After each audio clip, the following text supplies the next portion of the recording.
Hi folks, welcome back to another Teardown Tuesday. Today we're taking a look at a combination gas valve. And these are very common in commercial kitchen equipment. They're pretty much the staple of millivolt fryers. They're a combination valve because they are controlling a combination of main gas flow and pilot gas flow.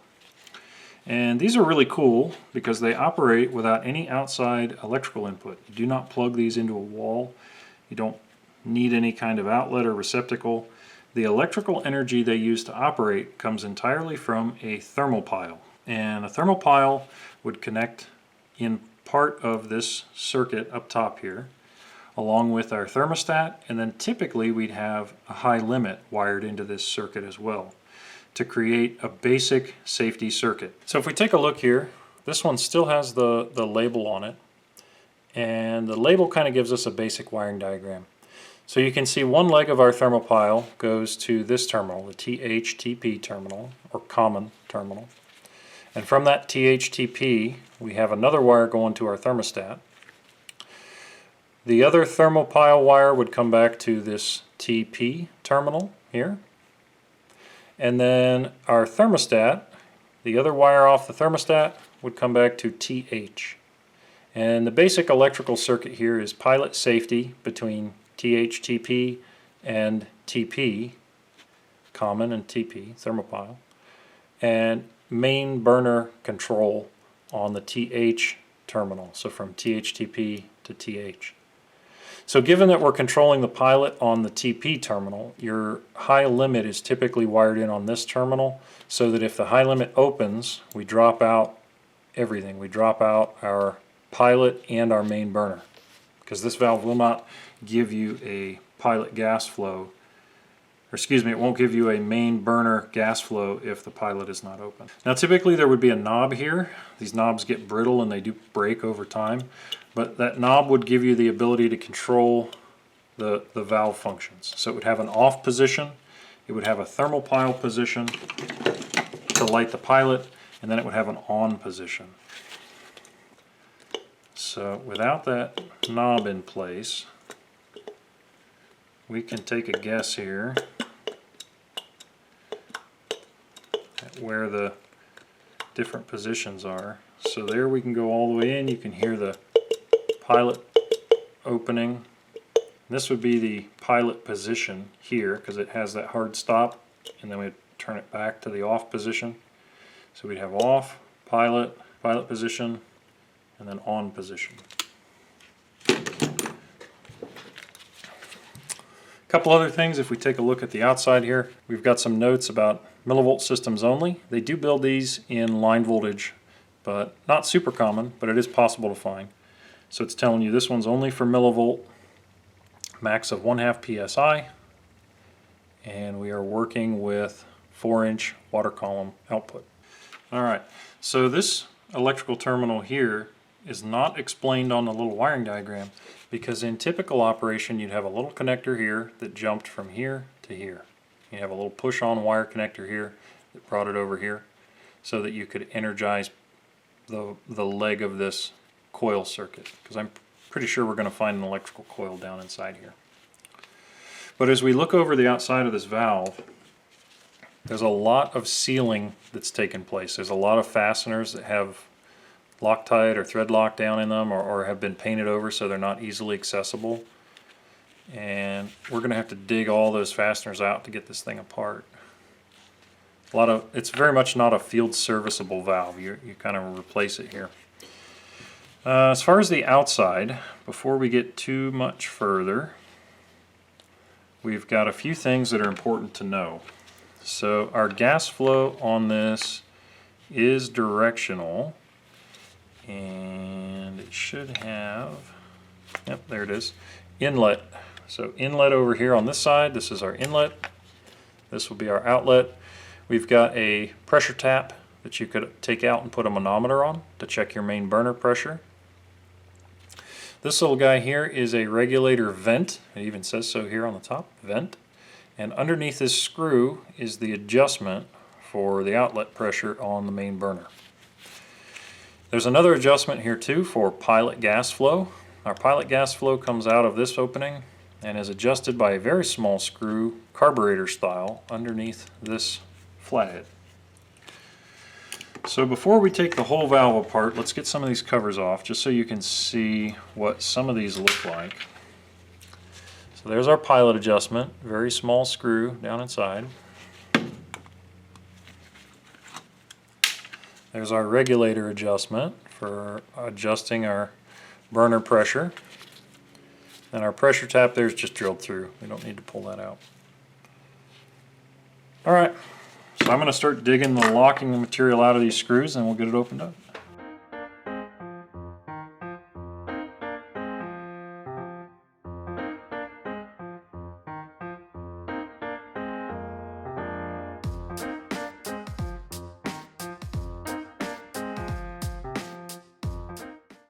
This valve has enough going on that it's broken up into sub-assemblies, and it's built in stacks. So you have the main body, there's a plate on top that has some of the pilot control, there's some of the electrical function here, and then there's the regulator vent on top. So let's start with that at the top of the stack. Oh, got a seal there that just popped out, and we've got a pretty simple diaphragm setup, but they have driven rivets in, and these rivets are either rivets or screws, but it looks like a rivet that's holding it together. But there will be a small diaphragm and a spring inside here. So that small regulator has ports drilled underneath. So there's a port here in the center, and then there's a port here off to the side, and our gasket would seal the whole thing.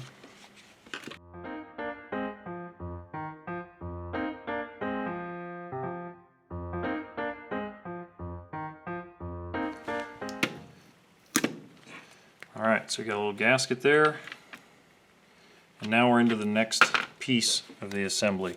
And you can see here we've got the electrical terminals on top, we had our regulator sitting up here. Our regulator port or passage is drilled over and off to the side, so they're actually going through other ports in the valve. So we've got a little drilled fitting over here that would line up here and there on the main body. So inside of this part of the valve we have an electromagnet, and you can see the copper winding here with the enamel coated wire. It's kind of a reddish color, and then we've got this iron bar that helps capture and transfer that electromagnetic energy. I'm trying to figure out which piece in here creates the motion.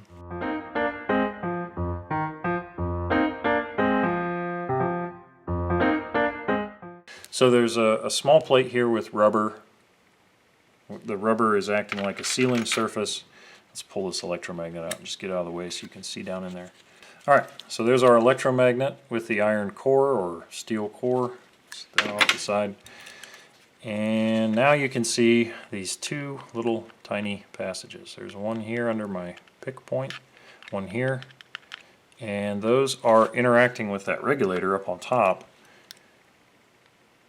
So we're opening and closing access to these regulated passages, and when you look at the flow path, it comes up here. It's drilled at an angle like this to go over to this fitting, and then this fitting goes up into the bottom of our little diaphragm there.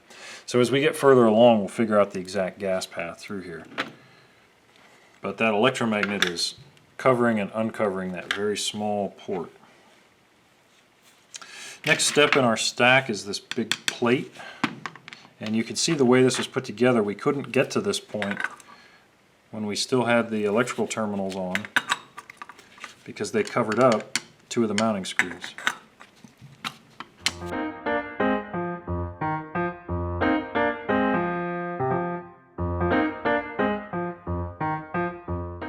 So we had this big gasket plate, starting to look more like an automatic transmission in here. We've got a lot of small passages, we've got gaskets with small ports and openings in them. We've got this whole spring-loaded assembly. This spring over here is actually pushing back up on our knob. So if we take a look at this, it's actually kind of neat. This lever arm has a little finger, see that?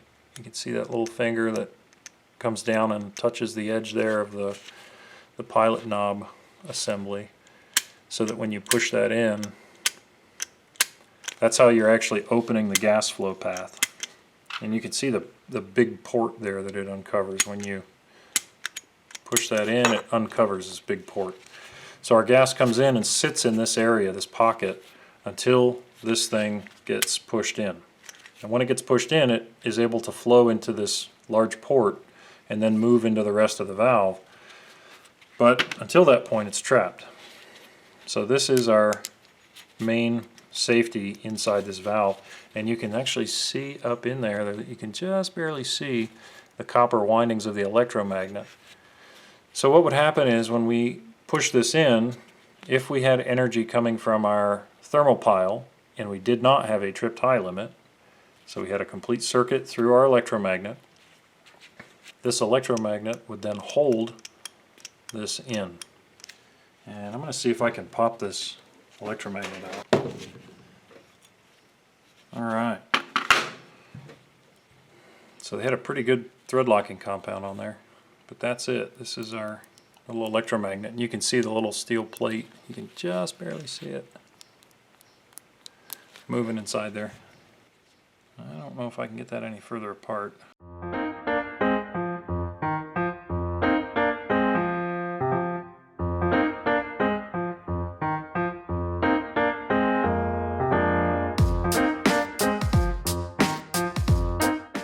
So basic electromagnet. You can see it's very similar to the one we saw in the sit valve, except it's using a much finer wire with many more turns around the iron core. And the number of turns around that iron core is a relationship to the voltage and the current draw of this electromagnet. And then here's our little iron plate.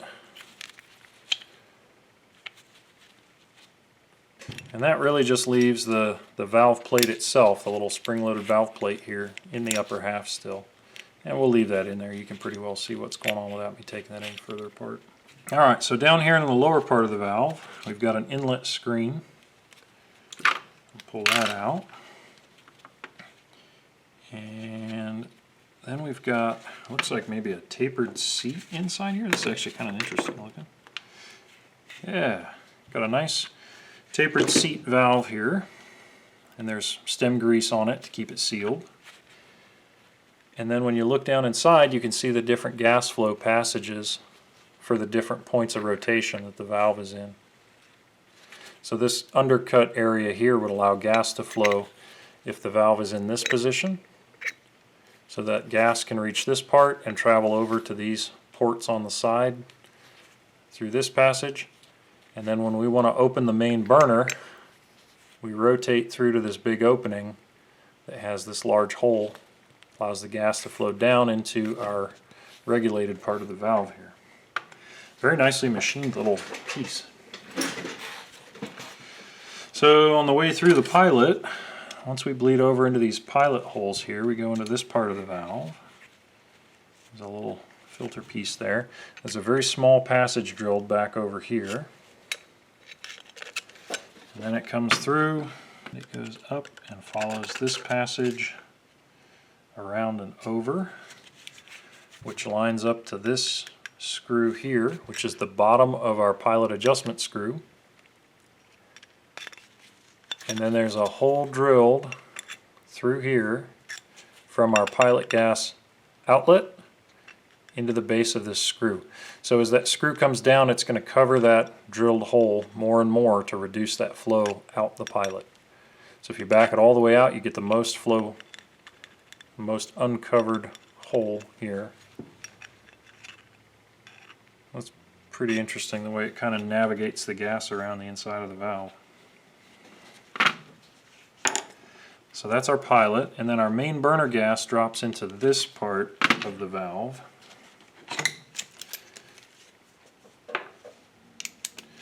And this part we've got security Torx. So we have again our security Torx bit, and we'll get that opened up. Alright, so let's take a look inside the main diaphragm here now. Yeah, so when we're in main burner on position with our knob, gas flow is able to reach this part of the valve, but our diaphragm is being pushed shut and sealing the main opening. Using the pressure differential theory that we see in water solenoids, if we look, we're probably going to find a drilled passage here, and that drilled passage will let us equalize or change the pressure on the other side of this diaphragm. Have you spotted it yet? Right here. You can see the little jump out on the sealing surface. There's a little tiny divot, and that little tiny divot looks like it would line us up on this drilled hole here. I don't actually see where that goes. It's drilled at an angle, so we know it's going up probably into this, but let's see if we can figure out more precisely where that's going. So this is a little piece of 30 thousandths TIG welding rod. Yep, and if we run it up, it pops out up there in that passage. So we're regulating our diaphragm through this top passage. There's also this little piece here stuffed in that shows we have a connection for our main gas into this set of passages too, up on top. So let's take the diaphragm apart and then we'll figure out the gas flow path. If we peel back the actual diaphragm itself, you can see there's a little tin stamped steel support there with a spring, and then the base plate. And the spring just acts to keep this pressed shut. So now during normal operation, if we want to open this system, we've got to figure out how to reduce the pressure around the top of this diaphragm so it drops. So let's follow our flow path here. So down inside here is a very small drilled opening, which then pops out right here. And if we line that up on our drilled plate, that lines up to our orifice here.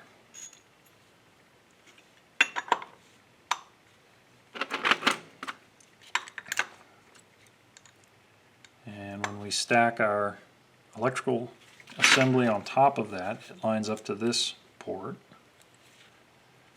And this port comes out, I believe, right there. Yeah. Yep, you can see the tip of my wire coming out through the... And then this port comes out there. So we've got this center port coming out there. So this is really a lot going on. So let's talk through how this might work. If we want the valve to be closed, we need the pressure on both sides of this diaphragm to be equal.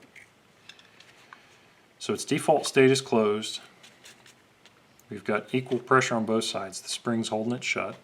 And it looks like the way that we're getting the pressure to equalize is through the gas path up inside this electrical assembly where the little solenoid was. So we've got gas coming up into this main compartment, and it's coming up through this hole here. We've got that gas in this space, so it's able to equalize down through this drilled passage to the back of the regulator, but it's restricted or it's controlled through those drilled openings.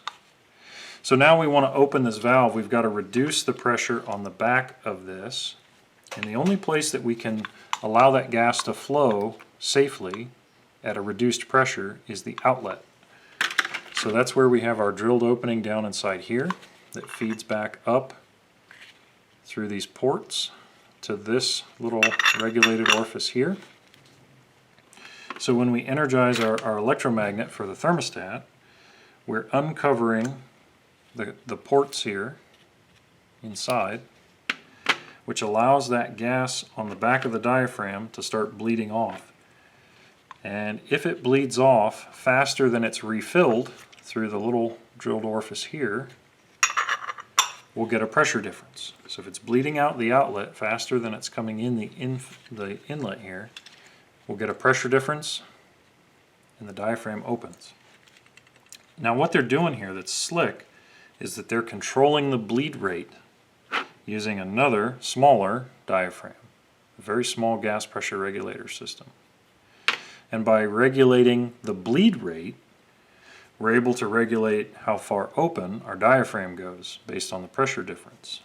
And we get two diaphragms regulating each other basically. We've got the small little bleed regulator up top regulating how much this larger diaphragm can open and close. Pretty slick little setup. It takes some thought. You can tell that whoever designed this really sat down and thought about how to package it all together. Now, as far as our tap here, our pressure tap, that's just feeding into a small drilled hole down inside here. Right there. And you can actually see the casting passage here that goes over to that port. So our gas flow comes in. We have our conical valve here that either allows pilot flow or pilot and main burner flow. If we have pilot flow, our gas travels over, is regulated in the pilot regulating screw here, goes out to the pilot assembly. When we go to the main burner, we drop down here and our diaphragm regulating system opens and closes the main valve from there. So when we talk about the principles that we're using here, it's a lot of pressure across surface area. PSI, pounds per square inch, across so many square inches creates a certain amount of force, and we're playing around with that force across the different surface areas to get movement to happen. We're also relying a lot on electromagnetism. That's how we're controlling our small little passage up top for our main burner, and that's how we're holding open our gas flow path with our tiny pilot safety electromagnet. We're also working with orifices and flow control here, and we haven't really talked about that much to this point, but when you look at a piece like this with a very, very small opening, what they're doing there is flow control. There's a restriction in that flow. So there's a lot of playing around with flow control inside this valve. If we talk about how this valve fails, it comes back to the same things that we run into in any of the gas components we've seen so far. The rubber of the diaphragms can wear through or get torn, and you can see there's little pieces of metal on this. And this is a used valve, but it's kind of glittery. And over time, the little pieces of metal from this moving around will start to wear through the edges. Now this one doesn't look torn, but you can see that metal starting to build up in there where it's wearing. And eventually that'll rub through or wear through. You could also have that same problem happen in the little tiny gas regulator here that we didn't get the rest of the way apart yet. Failure modes for the electrical circuits are pretty straightforward. You could have a short in the coil winding, or you could have an open coil winding. These little solder joints are very finely soldered down into these connections. There's one here and one there.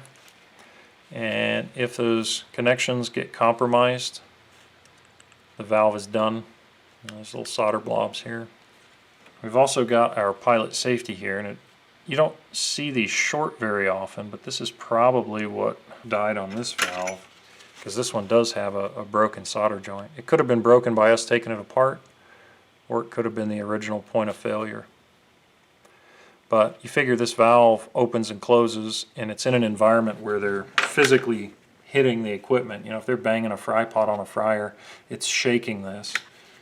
So eventually that solder joint can crack through and open that circuit, and then you won't be able to hold your gas system open. Talking about all the little orifices and restrictions and flow controls in here, if you get oil in the inlet from the pipe fitters, like where they're threading pipe, there's not a drip leg, that oil can circulate around inside here and begin to restrict those orifices.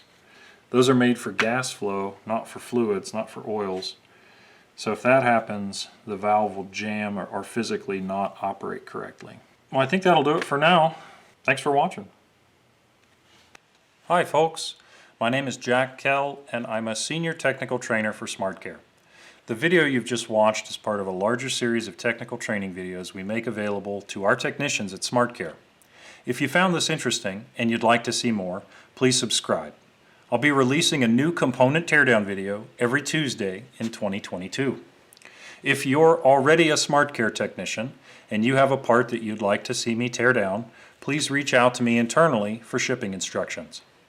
If you're not a Smartcare technician, but you or someone you know would like to learn more about a career as a service technician specializing in commercial restaurant equipment, please check out our open positions at www.smartcaresolutions.com/careers. Thanks for watching.